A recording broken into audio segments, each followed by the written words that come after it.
예루살렘에 흉년이 들었을 때 사도 바울은 고린도 교회와 마게도니아 교회의 헌금을 모아가지고 예루살렘 교회를 돕고자 했습니다.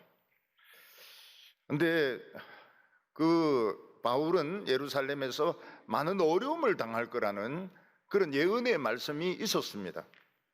그렇지만은 사도 바울은 이방인 교회와 유대인 교회가 하나 되도록 하기 위해서 모은 돈을 가지고 예루살렘에 가서 전달하고 체포가 되었습니다.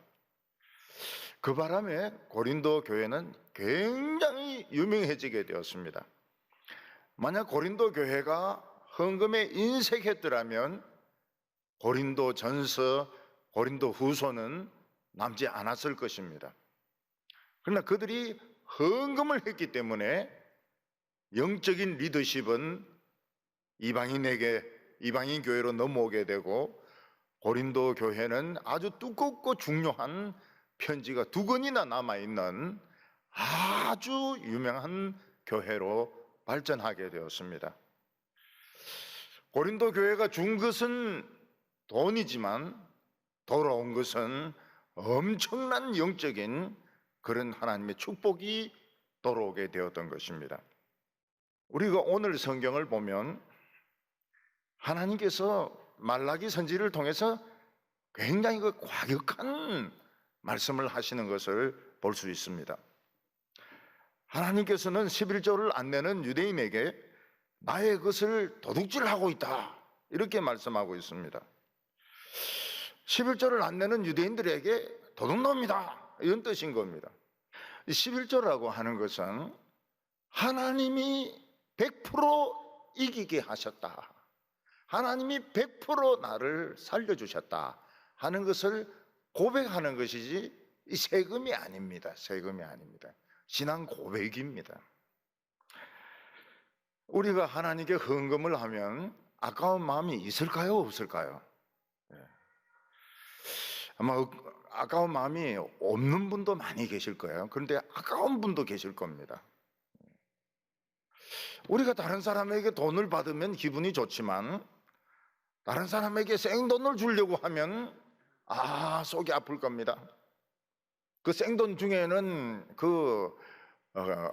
교통범칙금 같은 거 있습니다. 주차비 이런 거. 그거 낼 때는 막 그렇게 사람들이 안 내려고 그래요. 생돈이니까요. 범칙금, 주차비, 이게 막 어떻게 하든 안 내려고 그래요. 그 이유는 우리는 어릴 때부터 배운 게 거래 관계에서 배웠습니다. 거래 관계에서. 선생님이 산수 시간에 묻습니다. 1,000원을 가지고 가게 가서 두모를 사가지고 올 때 얼마를 받아가지고 와야 되느냐. 그 애들이 손을 막 이렇게 하더니 600원을 받아와야 됩니다. 이러면 선생님이 산수 참 잘한다 이러면서 이제 축복을 해주는 겁니다. 너 잘한다. 너 앞으로 수학자 되면 되겠다. 근데 선생님은 절대로 그런 말씀 안 하십니다. 1,000원을 가지고 가난한 그 사람을 주면 얼마나 기쁠까? 그런 건 안 묻습니다. 왜냐하면 그거는 산수가 아니거든요. 그거는 바른 생활이거든요. 바른 생활. 바른 생활도 안 해요. 바른 생활도 그런 거 안 나옵니다. 이건 삐뚤어진 생활인지 뭔지 모르겠지만은 돈 1,000원을 가지고 가난한 사람을 주면 내 마음이 얼마나 기쁠까? 하나님이 얼마나 기뻐하실까? 이런 문제는 없습니다. 아브라함이 가나안 땅에 살 때였습니다. 하나님께서 아브라함을 지켜주셨기 때문에 아브라함은 헤브론 골짜기 깊은 곳에 있었습니다. 그래서 전쟁이 난 줄을 몰랐어요. 이 골짜기가 깊으면 군인들이 그냥 통과하기 때문에 전쟁이 난 줄 모르는 겁니다. 그때 이제 전쟁터에서 도망쳐온 사람이 막 그러면서 아브라함에게 막 뛰어오더니 전쟁이 났다는 거예요. 그래서 조카 롯이 지금 잡혀서 끌려가고 있고, 모든 뭐 육축이나 뭐 이 재물은 다 뺏겼다고 이야기를 했습니다. 이 아브라함이 가만히 생각해 보니까 이 조카가 노예로 팔려가 가지고 막 한평생 고생할 것 같거든요. 그래서 자기 집에서 키운 목동 318명을 데리고 이제 이 조카 롯을 건지러 간 겁니다. 아니, 군인들이 많으니까 뭐 전쟁이 됩니까? 그냥 따라가는 거예요. 따라가는데 어느 곳에 가더니 군인들이 막 그 잡아온 사람들 다 묶어놓고 막 마음 풀어지 가지고 술 마시고 춤추고, 그리고 뭐 이 소 같은 거 막 바비큐 해가 뜯어먹고 막 술 취해 가지고 쓰러지고 이러는 겁니다. 그래서 새벽에 아브라함은 들이치 가지고 그 그달라오멜 군대를 막 죽이고 또 사는 사람은 도망치고, 그래가지고 조카 롯과 그 뺏긴 물건들을 다 찾아가지고 왔습니다. 그때 아주 존귀한 하나님의 종이 거기 있었습니다. 그 종 이름이 멜기세덱인데, 멜기세덱이 참 목마르고 배고픈 그 아브라함의 군대를 위해서 떡과 포도주를 가져와서 먹으라고 하면서 아브라함에게 승리를 주신 하나님을 찬양할지어다 그렇게 했습니다. 아브라함이 가만히 생각해 보니까 이 내가 잘한 게 아니, 또 이 318명이 잘한 것도 아니, 이 저거가 그냥 술 마시고 쓰러져 자기 때문에 그냥 두드리 패고 전쟁에 이긴 건데, 이 하나님이 하셨더라고요. 하나님이 천사를 미리 한번 싹 보내가지고 이 그달라모엘의 군대들 그냥 한번 엎어놓고 그 다음에 아브라함이 가니까 뭐 그냥 줍는 겁니다. 줍는 거, 동전 줍는 거예요. 그때 아브라함이 그 하나님의 종에게, 멜기세덱에게 11조를 바칩니다. 하나님이 하셨습니다. 하나님이 싸우셨습니다. 이 유대인들은 우리하고 달리 대표의 원리가 있습니다. 그래서 10분의 1을 주면 다 준 겁니다. 10분의 1을 주면 전부 다 준 겁니다. 그러니까 전리품 전부 다 드린 겁니다. 그거는 아브라함이 이번 전쟁은 우리가 잘한 것이 아니고 하나님이 천사를 보내가지고 그달라오멜의 연합군들 막 다 엎어놓고 우리는 가서 죽기만 하고 건져오기만 한 거기 때문에 하나님이 다 하셨다. 그래서 11조를 하나님께 바친 겁니다. 하나님이 하셨다는 것입니다. 그러니까 우리가 생활 가운데 11조 드리는 것은 우리의 직장 생활, 애들 공부하는 거 하나님이 하셨다. 그냥 하나님이 하셨다는 것을 그냥 인정하고 고백하는 것입니다. 그러면 나머지도 하나님의 일이 됩니다. 하나님의 일이. 하나님의 천사가 모든 것을 애들 다 책임져 주시고 또 생활도 다 책임져 주시는 겁니다. 하나님이 하셨다는 고백입니다. 근데 외상으로 11조를 낸 사람이 있습니다. 야곱인데 형 에서에게 쫓겨가지고 도망치다가 들판에서 돌을 베게 하고 잤습니다. 근데 하늘이 딱 열리더니 사닥다리가 내려오고 천사가 왔다 갔다 하는데 하나님이 야곱을 축복했습니다. 그때 야곱이 일어나가지고 자기가 가진 돈 전부가 기름 한 병인데 기름을 다 부어버렸습니다. 너무 은혜스러워가지고. 그래서 하나님, 제가 무사히 외삼촌 집에 가고 제가 옷이 떨어지지 않고 제가 굶어 죽지 아니하고 적에게 맞아 죽지 않으면은 제가 돌아와서 11조를 드리겠습니다.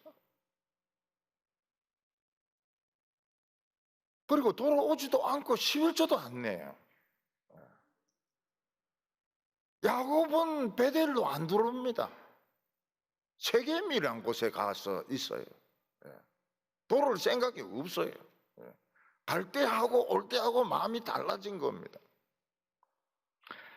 그러다가 딸에게 어려움이 생기고 쫓기고 이러니까 어쩔 수 없어서 이제 베델로 갔는데 그때 11조를 낸 것 같아요. 양들을 하나님께 바치고 제사를 드린 것 같아요. 성경은 11조를 냈다 안 냈다 이런 말은 없습니다. 그렇지만은 그때 베델에 가가지고 약속을 지켰던 것 같아요. 포로에서 돌아온 유다 백성들은 이 예배에 대한 인식이 굉장히 그 수준이 떨어졌습니다. 아니 뭐 양이나 소를 태워 없애는데 좋은 거 태워 없앨 필요는 뭐 있냐는 거예요. 그래서 보지 못하는 것, 다리 저는 거, 그 기왕 태우는 거니까 그런 것들 막 태웠습니다. 기왕 처분해야 되는 것들, 그런 것들 막 처분했습니다. 11조 한 입니다. 11조. 내가 벌었는데, 내가 뼈 빠지게 일을 해서 내가 벌었는데 왜 내가 레위인에게 줘야 돼? 왜 성전에 바쳐야 돼? 지금 아직도 뼈가 아픈데. 그래 11조를 안 드리니까요, 레위인들이 성전에 못 있는 겁니다. 성전에서 아무도 생활비를 먹을 걸 안 주니까 레위인들이 다 고향에 돌아가가지고 거기서 밭을 일구고 거기서 쟁기질 하고 이러니까 예루살렘 성전은 풀밭이 돼버렸습니다. 엉망이 돼버렸어요. 거기서 제사 드린다 하더라도 눈멀고 다리 절고 막 이런 병에 걸린 이런 것들만 겨우 하고 엉망이 돼버린 겁니다. 그때 하나님께서 유다 백성들에게 이렇게 말씀하셨습니다. 7절에 만군의 여호와가 이르노라, 너희 조상들의 날부터 나의 규례를 지키지 아니하였도다. 그런즉 내게로 돌아오라. 그리하면 나도 너희에게 돌아가리라 하였더니 너희가 이르기를 우리가 어떻게 하여야 돌아가리까 하는도다. 유다 백성들은 바벨론 포로에서 돌아왔습니다. 그런데 그들은 인색한 마음을 가지고 돌아왔습니다. 바벨론 사람들의 마음을 가지고 돌아왔습니다. 그러니까 하나님께서 나도 너희들에게 돌아가지 못하겠다고 말씀하고 있습니다. 오늘 두 번째로 하나님은 돌려받을 때 굉장히 기뻐하신다고 말씀하셨습니다. 어린아이들은 늘 아버지나 어머니로부터 용돈을 받습니다. 왜냐하면 돈을 못 버니까요. 그러니까 얻어 쓸 수밖에 없죠.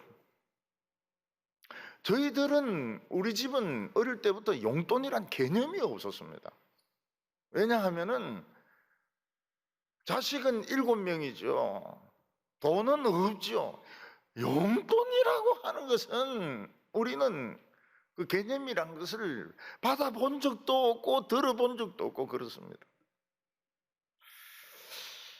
근데 우리 반에 멀리서 버스 타고 오는 애가 있었어요. 김해에서 오는 애가 있었습니다. 김해에 그 학교 나와가지고는 부산중학교나 경남중학교 들어갈 수 없으니까 부모가 돈은 좀 있고 이러니까 이제 그 김해에서 이제 이 서면까지 애를 보내는 겁니다. 근데 이제 애가 버스를 잘못 탈 수 있으니까 돈을 좀 더 줘요, 엄마가. 그러면 이놈은 그 남는 돈으로 엿을 빠는 겁니다. 엿을 빨아요. 입에 막 그 찐득찐득하게 해가지고 엿을 빠는 겁니다.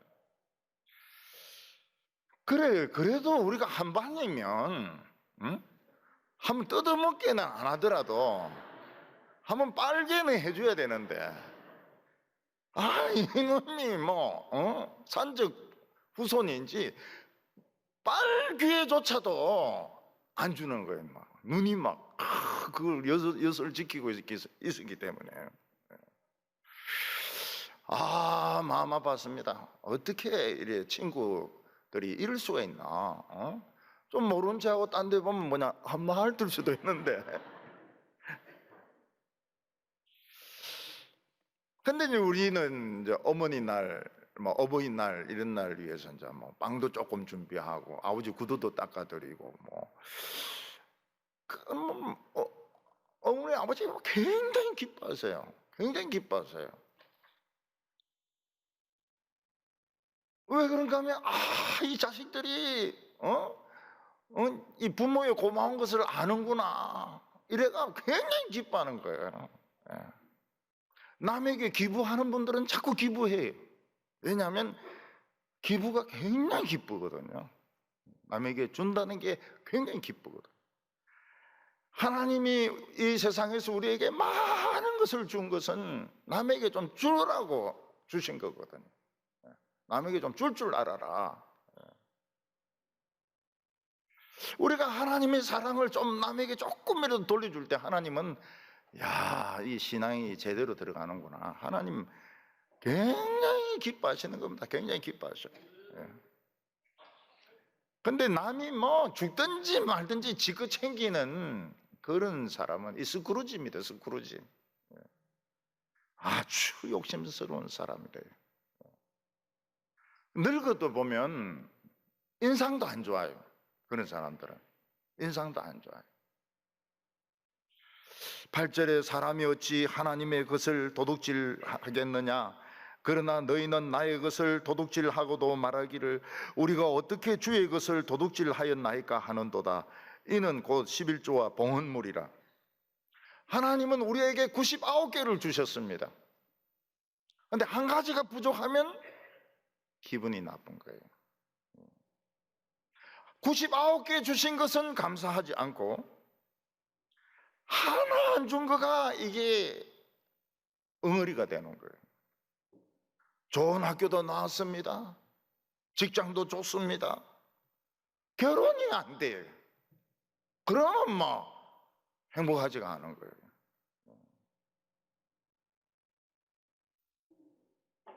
어떤 사람은 막 아기까지 낳았는데 아기가 기능이 좀 늦어요. 그러면 막 기쁘지가 않는 거예요. 기기는 하는데 뒤집기를 늦게 뒤집으면 또 안 기쁜 겁니다. 대상포진식 나오면 막 대성통곡을 합니다. 하나님 막 이런 걸 주셨다고 말이죠.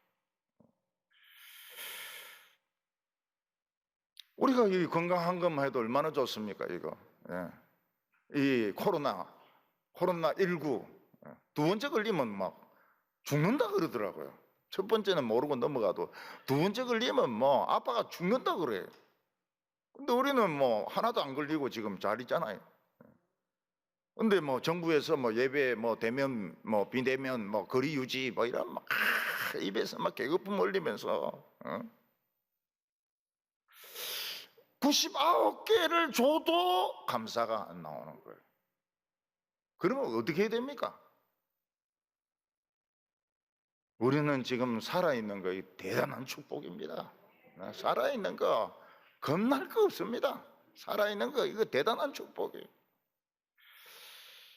어린이들은 뭐 살아있기만 하면 막 다른 사람하고 막 잘 지내려고 그럽니다. 우리는 이 살아있는 것만 해도 감사하고 너무 많은 걸 가지고 있어요. 너무 많은 걸 가지고 있어요. 남 주는 게 겁납니다. 남 주는 게 혹시라도 기분 나빠할까 싶어가지고 그래도 자꾸 연습해야 돼요. 자꾸 연습해야 돼요. 이런 거 필요하냐고, 이런 거 필요하냐고 이렇게 해가지고 자꾸 주시라고요. 자꾸 주시라고. 그럼 나는 어떡하나? 새 거 사면 되죠. 돈이 어디서 오냐고. 남편은 뭐 한다 있습니까? 그거 돈 벌으라고 다 있는데. 그래서 오늘 말씀에서 하나님 축복을 향하여 첫걸음을 옮기라고 말하고 있습니다. 주라! 시도를 해봐라 이게요. 무엇이든지 생각만 하는 것보다도 시도를 해보는 게 중요합니다.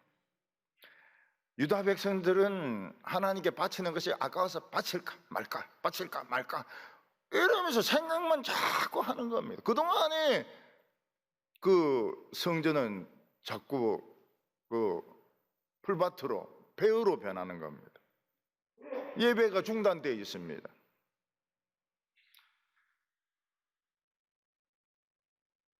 예배가 중단되니까 뭐 메뚜기 떼들도 오고 말이죠. 깐부기 떼들도 오고 여치도 오고 비는 안 와가지고 땅은 막 황폐합니다. 하나님께서 유다 백성들에게 바칠까 말까 이래 하지 말고 그냥 한번 시도해봐라. 이게 시도해봐라. 그냥 한번 확 바쳐봐라 말이죠. 너희 그 하나님 사랑합니다 입으로 떠들지 말고 그런 이야기 나도 너무 많이 들었으니까 너희들이 진짜 사랑하는 게 뭐냐? 너희들이 바칠까 말까 그걸 한번 해봐라 말이야. 10절에 만군의 여호와가 이르노라 너희의 온전한 11조를 창고에 들여 나의 집에 양식이 있게 하고 그것으로 나를 시험하여 너희에게 복을 쌓을 것이 없도록 붙지 아니하나 봐라. 유다 백성들은 창고가 2개가 있는 걸 몰랐습니다. 하나는 이 세상에 있는 창고고 하나는 저 천국에 있는 창고입니다. 그래서 예수님께서는 자꾸 너희 보물을 저 하늘에 쌓아두라고 말씀하셨습니다. 근데 이 어리석은 유대인들은 그냥 이 세상에만 차면은 부족한 것이 없는 줄 안 거예요. 이 세상에만 꽉 차면은 그냥 부자인 줄 아는 거예요. 근데 이 세상 창고보다 더 중요한 것이 하늘 창고입니다. 예수님은 부자 청년에게 하늘의 보화를 쌓아두라 이렇게 이야기했습니다. 중세 프란시스코는 부유한 상인의 아들이었습니다. 근데 그는 예수 믿고 은혜 받고 나서 옷 한 벌만 딱 가지고 성경을 묵상하면서 살았습니다. 겨울이 되면 감기가 걸려가지고 계속 기침하면서 콜록콜록 하면서 괴로워했습니다. 그는 이 세상에서는 거지였지만 그는 참 부유한 사람이었습니다. 프란시스코는 부유한 사람이었습니다. 하나님은 이 유다 백성들에게 뭐라고 말하면 트라이 한번 시도해보라는 거예요. 시도해보라. 너희 머리로 이해하려고 하지 말고 한번 시도해보라는 거예요. 11조 혼자 바치면 미친놈이라 하겠죠. 근데 이상하게 오는 거예요. 레위인이 한 명 오는 거예요. 또 레위인 또 한 명 오는 거예요. 또 바친 사람 또 오는 거예요. 그래서 막 부흥이 일어나는 것입니다. 한번 해봐라. 자꾸 계산되지 말고 한번 실천을 해보라는 겁니다. 우리가 하나님을 향하여 첫걸음을 옮기면 하나님이 이 땅을 아름답게 하실 거라고 말했습니다. 12절에 너희 땅이 아름다워짐으로 모든 이방인이 너희를 복되다 하리라. 우리가 하나님을 향하여 옮겨야 될 첫걸음이 사람들마다 다릅니다. 뭐 성경 읽는 것일 수도 있고, 뭐 기도하는 것일 수도 있고, 또 돈 문제일 수도 있고. 근데 이걸 그냥 시도를 해버리니까, 눈 딱 감고 해버리니까 아름다워져 버리는 겁니다. 아름다워져. 모든 사람들이 마음이 변하기 시작하는 겁니다. 야고보 사도는 돈을 사랑하는 것이 일만하게 뿌리라고 말했습니다. 하나님은 돈을 쓰라고 우리에게 준 것이지 뭐 움켜쥐라고 준 것은 아닙니다. 하나님께 바칠 수 있는 사람이 다른 사람에게도 줄 수가 있습니다. 오늘 우리 성도들은 11조 문제를 떠나가지고 하나님을 향하여 첫걸음을 옮기시기를 바랍니다. 내가 주저하고 있고 망설이고 있고 그냥 머릿속으로 계속 생각만 하고 있는 것들, 애들의 문제도 마찬가지입니다. 뭐 이 학교냐 저 학교냐 이러다가 둘 다 놓쳐버립니다. 그냥 막 가는 거예요. 가는 거예요. 하나님을 향하여 발걸음을 옮기는 거예요. 그래서 모든 삶이 아름다워지는 우리 성도들 되시기 바랍니다. 생명의 말씀으로 나를 세우사 주의 길 예비케 하소서. 성령의 능력으로 기름 부으사